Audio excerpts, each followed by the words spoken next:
नमस्कार विद्यार्थियों, मैं डॉक्टर सुनीता गहलोत, सह आचार्य सम्राट पृथ्वीराज चौहान राजकीय महाविद्यालय अजमेर, एमए उत्तरार्ध चतुर्थ प्रश्न पत्र प्रेमचंद की कक्षा में आपका स्वागत करती हूँ। प्रिय विद्यार्थियों, अपने पूर्व के व्याख्यान में हमने प्रेमचंद जी के निबंध संग्रह कुछ विचार का संक्षिप्त परिचय एवं उनके प्रथम निबंध साहित्य का उद्देश्य में वर्णित उनके विचारों को जाना था। इसी क्रम में आज हम इसी निबंध में प्रेमचंद जी के विचारों के बारे में पढ़ेंगे। तो आइए देखते हैं। प्रेमचंद जी ने कहा है कि कविता के लिए वे भाव निरर्थक है जिसमें संसार की नश्वरता का अधिकार हमारे हृदय पर दृढ़ हो जाए। अगर हमने दो नवयुवकों की प्रेम कहानी कह तो डाली, परंतु उससे हमें कोई सौंदर्य प्रेम पर असर नहीं पड़ा, केवल हम उनकी विरह व्यथा पर हमने दो आंसू टपका दिए, तो इससे हमें कौन सी मानसिक गति पैदा हुई? अर्थात कोई नहीं। इनसे हमें भावावेश तो हुआ, और ये भावावेश किसी जमाने में हो रहा होगा, परंतु आज के लिए वह बेकार है। आज भावोत्तेजक कला का जमाना ही नहीं रहा। अब तो हमें उस कला की आवश्यकता है जिसमें कर्म का संदेश दिया गया हो। इसलिए अब तो हज़रत इकबाल के साथ हम भी यही कहेंगे।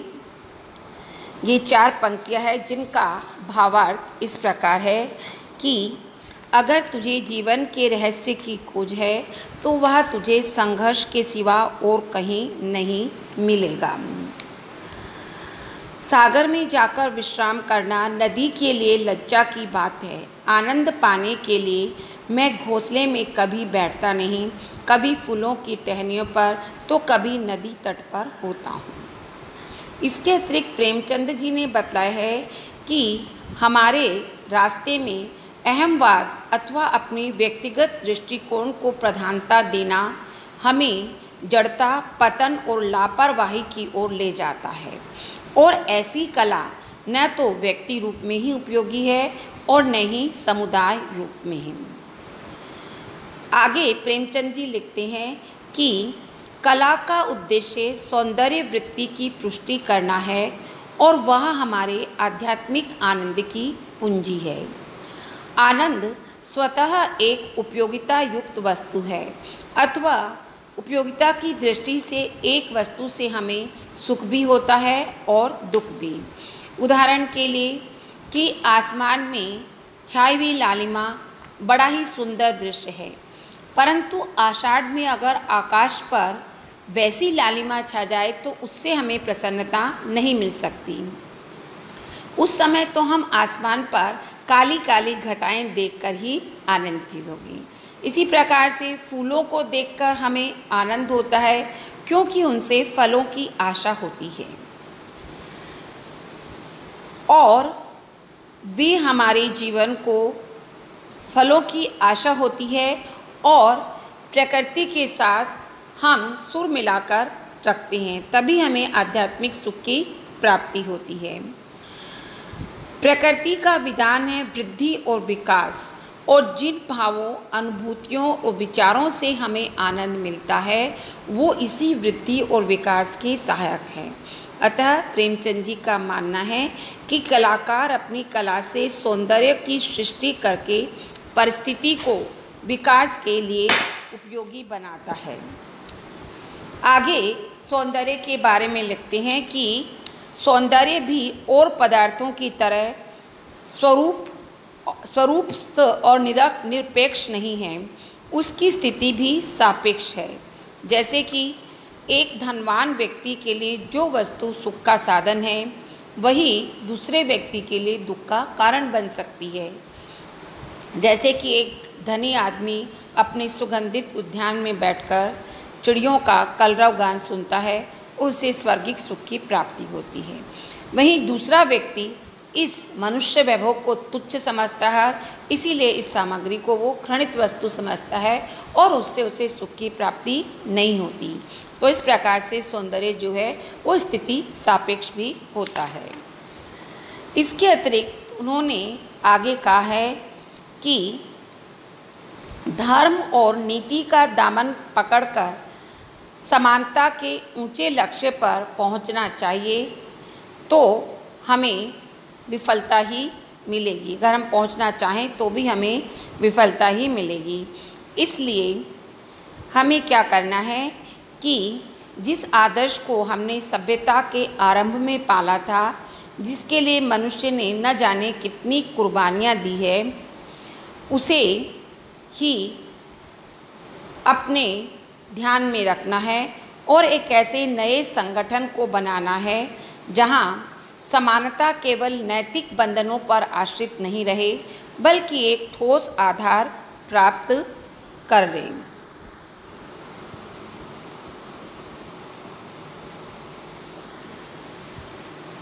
ठोस आधार प्राप्त कर ले और हमारे साहित्य को उसी आदर्श को अपने सामने रखना है।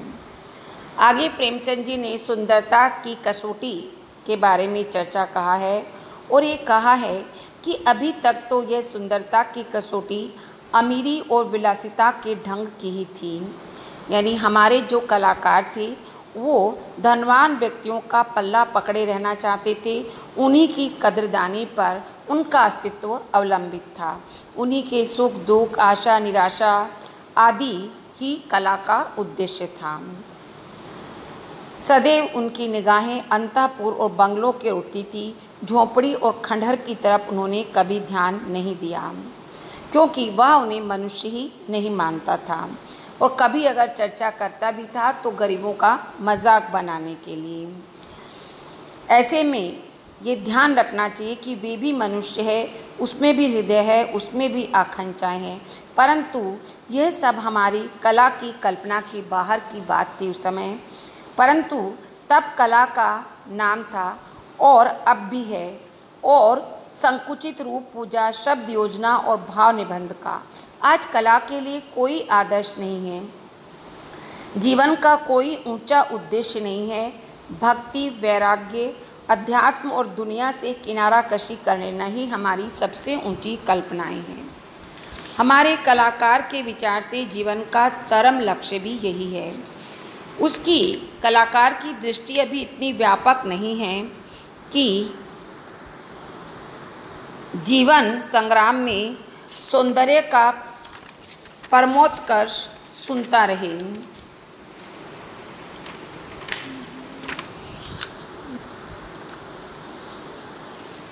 उसे धर्म, अगला देखिए,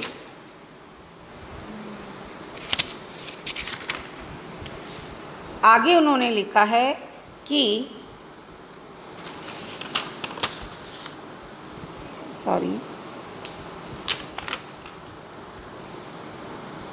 उपवास और नग्नता में भी सौंदर्य का अस्तित्व स्वीकार है, परंतु हमारा सौंदर्य का अस्तित्व संभव है, परंतु हमारा कलाकार कदाचित इसे स्वीकार नहीं करता। इसके लिए प्रेमचंद जी ने उदाहरण दिया है कि सौंदर्य सुंदर स्त्री में ही है, उन बच्चों वाली गरीब रूप रहित स्त्री में नहीं, जो बच्चे को अपनी खेत की मेड़ पर सुलाए पसीना बहा रही है।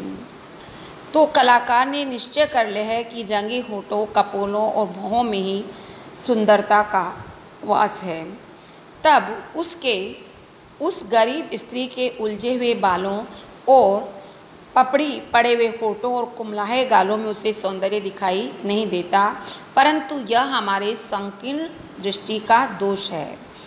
अगर कलाकार की सौंदर्य देखने वाली दृष्टि में विस्तृति आ जाए तो वह रंगे होठों और कपोलों की आड़ में भी अगर रूप गर्व और निष्ठुरता छिपी है, तो इन मुरझाए होठों और कुमलाए गालों में त्याग श्रद्धा और कष्ट सहिष्णुता है, तो उसमें सुकुमारता, उसमें कोई दिखावा नहीं है, तब उसे उसमें भी सौंदर्य नज़र आएगा। परंतु स्थिति बिल्कुल विपरीत है। हमारी कला यौवन के प्रेम में पागल है। वह यह नहीं जानती कि जवानी छाती पर हाथ रखकर कविता पढ़ने, नायिका की निष्ठुरता का रोना रोने और उसके रूप सौंदर्य पर मुग्ध होने का ही नाम नहीं है, बल्कि युवावस्था नाम है आदर्शवाद का, हिम्मत का, कठिनाई से मिलने की इच्छा का और आत्मत्याग का। और आगे वो लिखते हैं कि यह अवस्था कलाकार को उस समय ही प्राप्त होगी जब कलाकार का या हमारा सौंदर्य व्यापक हो जाएगा और जब सारी सृष्टि उसकी परिधि में आ जाएगी। वह किसी विशेष श्रेणी तक सीमित न होगा। उसकी उड़ान के लिए केवल बाग की चार दीवारियां नहीं होगी, अपितु वह वायुमंडल होगा जो सारे भूमंडल को घेरे हुए है। तब कुरुचि हमारे लिए सहन नहीं होगी और हम उसकी जड़ खोदने के लिए तैयार हो जाएंगे और तब हम उस विधान की सृष्टि करेंगे जो सौंदर्य, सुरुचि, आत्मसम्मान और मनुष्यता का विरोधी न हो। आगे साहित्यकार के लक्ष्य के संबंध में प्रेमचंद जी लिखते हैं कि साहित्य का लक्ष्य केवल महफिल सजाना और मनोरंजन का साधन जुटाना ही नहीं है। उसका दर्जा इतना मत गिराओ कि वह देशभक्ति और राजनीति के पीछे चलने वाली सच्चाई भी नहीं, बल्कि उनके आगे मसाल दिखाती हुई, रास्ता दिखाती हुई चलने वाली एक सच्चाई है। इसके अतिरिक्त प्रेमचंद जी ने उस विचार की ओर भी संकेत किया है जिसमें अक्सर लोग यह प्रश्न उठाते हैं कि आज के समाज में साहित्यकारों का कोई स्थान नहीं है, और वो अर्थात भारत के साहित्यकारों के नहीं। सभ्य देशों में साहित्यकार समाज का सम्मानित सदस्य है। बड़े बड़े अमीर और मंत्रिमंडल के सदस्य भी उससे मिलने में अपना गौरव समझते हैं, परंतु हिंदुस्तान, हमारा देश तो अभी मध्य युग में ही पड़ा हुआ है। यदि साहित्यकारों ने अमीरों के याचक बनने को जीवन का सहारा बना लिया हो और वो उन सभी आंदोलनों, हलचलों, क्रांतियों से बेखबर हो गए हो जिस अपनी ही दुनिया बनाकर वो उसमें रोता है, तो उसके लिए, उस साहित्यकार के लिए कोई जगह नहीं होना कोई अन्याय की बात नहीं है। जब साहित्यकार बनने के लिए अनुकूल रुचि के सिवाय और कोई कैद नहीं रही, जैसे महात्मा बनने के लिए शिक्षक की आवश्यकता नहीं, आध्यात्मिक उच्चता ही काफ़ी है, तो महात्मा लोग दर दर फिरने लगे। हो सकता है कि आगे आने वाले समय में साहित्यकार भी ऐसे ही निकल आए। आगे उन्होंने अपने निरपेक्ष दृष्टि से कहा है कि इसमें कोई संदेह नहीं है कि साहित्यकार पैदा होता है, बनाया नहीं जाता। अर्थात कोई भी व्यक्ति प्रयासपूर्वक कुछ भी लिखकर के साहित्यकार नहीं बन सकता, बल्कि यह उसकी आंतरिक प्रतिभा और उसकी आंतरिक अनुभूतियों पर ही आधारित होता है। यदि हम शिक्षा और जिज्ञासा से प्रकृति की इस देन को बढ़ा सकें तो निश्चय ही हम साहित्य की अधिक सेवा कर सकेंगे। मगर आज तो हिंदी में साहित्यकार के लिए प्रवृत्ति मात्र ही मानी जाती है, उसको किसी प्रकार की आवश्यकता नहीं है। वह राजनीति, समाजशास्त्र या मनोविज्ञान से भले ही अनजान हो, परंतु फिर भी वो साहित्यकार बन जाता है। साहित्यकार के आदर्श के संबंध में प्रेमचंद जी कहते हैं कि साहित्यकार के सामने आजकल जो आदर्श रखा गया है उसके अनुसार सभी विधाएं उसके विशेष अंग बन गई है और साहित्य की प्रवृत्ति अहमवाद या व्यक्तिवाद तक ही सीमित नहीं रही, बल्कि वह मनोवैज्ञानिक और सामाजिक होती जाती है। अब व्यक्ति को समाज से अलग नहीं देखता साहित्यकार, अपितु उसे समाज के एक अंग के रूप में ही देखता है, क्योंकि समाज से अलग होकर उसका मूल्य शून्य के बराबर हो जाता है। आगे कहे कि साहित्य रचना के लिए अधिकांश लोग ये मानते हैं कि साहित्य रचना, हमने ये समझ रखा है कि साहित्य रचना के लिए केवल आशु बुद्धि और तेज कलम ही काफ़ी है, और हमारे विचार में यही हमारी साहित्यिक अवनति का सबसे बड़ा कारण है। हमें इसके लिए अपने साहित्य का मानदंड ऊंचा करना होगा, जिसमें वह समाज की अधिक मूल्यवान सेवा कर सके, जिससे समाज में उसे वह पद मिले जिसका वह अधिकारी हो। वह जीवन के प्रत्येक विभाग की आलोचना कर सके। हम दूसरी भाषाओं और साहित्य का जूठा ही खाकर तृप्त न हो, अर्थात उनकी ही नकल न करें, अपितु खुद भी उस पूंजी को बढ़ाएं अपनी नैसर्गिक रचनाओं के द्वारा। इसके अलावा साहित्यकार को आज के समय में अपनी रुचि और प्रवृत्ति के अनुकूल विषय चुनने चाहिए और विषय पर पूर्ण अधिकार भी प्राप्त करना चाहिए। परंतु आज हम जिस आर्थिक अवस्था में ज़िंदगी बता रहे हैं उसमें यह कार्य थोड़ा मुश्किल है, परंतु हमारा आदर्श ऊंचा रहना चाहिए। मान लीजिए कि हम पहाड़ की चोटी तक तो नहीं पहुंच सकेंगे, पर अगर कमर तक भी पहुंच जाएंगे तो ज़मीन पर खड़े रहने से तो कहीं ज़्यादा अच्छा है। अतः हमारा अंतर प्रेम की ज्योति से प्रकाशित हो और सेवा का आदर्श अगर हमारे सामने हो तो ऐसी कोई कठिनाई नहीं जिस पर हम विजय न प्राप्त कर सकें और हमें अपनी रुचि एवं प्रवृत्ति के अनुकूल विषय न मिले। इसके अलावा प्रेमचंद जी ने कहा कि साहित्य के मंदिर में धन वैभव के पुजारियों का कोई स्थान नहीं है। जिन्हें धन वैभव प्यारा है, साहित्य मंदिर में उनके लिए कोई स्थान नहीं है। यहाँ तो साहित्य के मंदिर में तो ऐसे उपासकों की आवश्यकता है जिन्होंने सेवा को ही अपने जीवन की सार्थकता मान लिया हो, अर्थात जो जीवन भर सेवा करने में ही अपने जीवन को सार्थक मान रहे हो, जिनके दिल में दर्द हो, मोहब्बत का जोश हो। अगर हम सच्चे दिल से समाज की सेवा करेंगे तो मान, प्रतिष्ठा और प्रसिद्धि सभी हमारे कदम चूमेगी। तो ऐसे में हम मान प्रतिष्ठा की चिंता क्यों करें कि साहित्यकार को सम्मान नहीं मिल रहा, इसकी चिंता हमें क्यों सताए, और उसके न मिलने से हम निराश भी क्यों हों, क्योंकि सेवा में जो आध्यात्मिक आनंद है वही हमारा पुरस्कार भी है। जो आदमी सच्चा कलाकार होता है वह स्वार्थ में जीवन का प्रेमी नहीं हो सकता। उसे अपने मन की संतुष्टि के लिए दिखावे की आवश्यकता नहीं है, उससे तो उसे घृणा होती है। इसी भाव के साथ इकबाल ने कहा है कि मैं आज़ाद हूँ, इतना हवादार हूँ कि मुझे दूसरे के निथरे हुए पानी के एक प्याले से भी मारा जा सकता है। आगे कवि लिखते हैं कि हमारे परिषदों ने कुछ ऐसे सिद्धांत बनाकर कर्म क्षेत्र में प्रवेश किया है कि उद्योग और कर्म का संदेशवाहक बनाने का दावेदार वो मानते हैं अपने आप को। उसे भाषा से बहस नहीं है।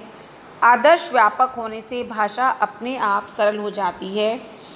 अतः जो साहित्यकार अमीरों का मुंह देखने वाले हैं, उनकी रईसी रचना शैली को स्वीकार करता है, वो जनसाधारण का नहीं है, या वह जनसाधारण की भाषा में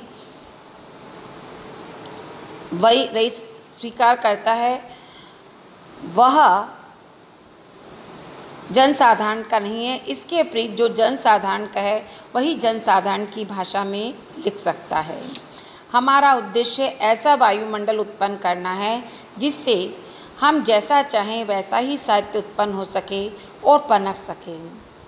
हम चाहते हैं कि साहित्य केंद्रों में हमारी साहित्य परिषदें स्थापित हो, साहित्य की रचनात्मक प्रवृत्तियों पर नियम पूर्वक चर्चा हो, नियम पढ़े जाएं, आपस में बहस हो, आलोचना प्रत्यालोचना हो, तभी एक नए वायुमंडल का की तैयार होगा और तभी साहित्य में भी एक नए युग की शुरुआत होगी। आगे कवि लिखते हैं कि देश के साहित्य सेवियों के हृदय में सामुदायिक भावनाएं विद्यमान हैं। भारत की हर एक भाषा में इस विचार के अंकुर निकलने लगे हैं। उनको सींचना और उनके लक्ष्य को पुष्ट करना ही हमारा उद्देश्य होना चाहिए।